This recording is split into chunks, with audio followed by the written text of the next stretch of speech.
In today's video, I'm going to show you how to download the GOG installer step by step, quickly and safely. If you've been looking for the official way to get GOG Galaxy 2.0 on your computer, this guide will walk you through exactly what to do. And if this tutorial helps you out, don't forget to hit like and subscribe for more easy software guides just like this. Alright, let's get started. First, open your browser and go to https://www.gog.com Galaxy.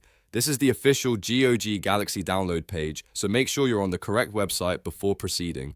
Once the page loads, look for the Download GOG Galaxy 2.0 button. Click that button to start the download process. After you click it, the installer file will begin downloading automatically. Depending on your browser, you may see the file appear at the bottom of the window or in your browser's download manager.